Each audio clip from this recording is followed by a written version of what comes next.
5 डिसेंबर 2024 मुंबईतील आझाद मैदानात साधारण 5:30च्या ठोक्याला तो आवाज ऐकून भाजपच्या हजारो कार्यकर्त्यांसह पंतप्रधान नरेंद्र मोदीजींचा ऊर अभिमानानं भरून आला।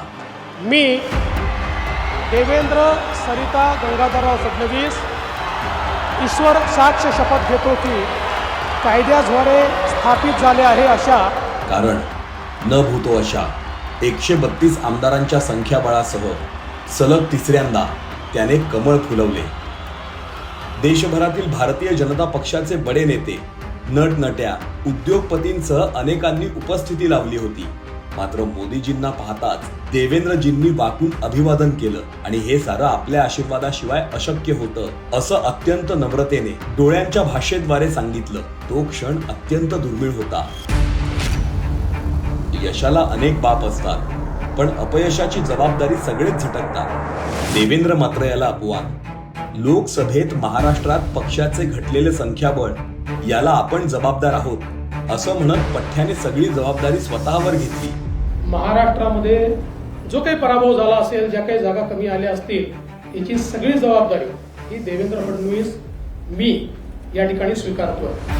मोदीजींना देवेंद्रचं अप्रूप वाटतं ते याचंच, हा कुठल्या मातीचा बनलाय। याच्या पराभवासाठी अनेकांनी मान ठोकली होती, जातीयवादाचं बीज ठोकलं, विधानसभेला महाराष्ट्रात भाजपचं पानिपत निश्चित आहे अशी अनेक सुपारीबाज पत्रकारांनी छाती पिटली होती। पण याने सगळ्यांनाच चपराक देत स्वतःचाच 122 आमदारांचा रेकॉर्ड तोडून राज्यात पुन्हा कमळ फुलवलं।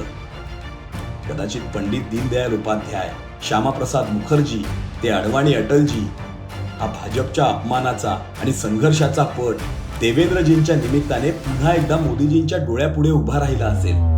मी देवेंद्र सरिता गंगाधरराव फडणवीस ईश्वर साक्ष शपथ घेतो की आणि आपला शिष्य सह्याद्रीप्रमाणे कणखर झालाय हे पाहून मोदीजी सुखावले असावे।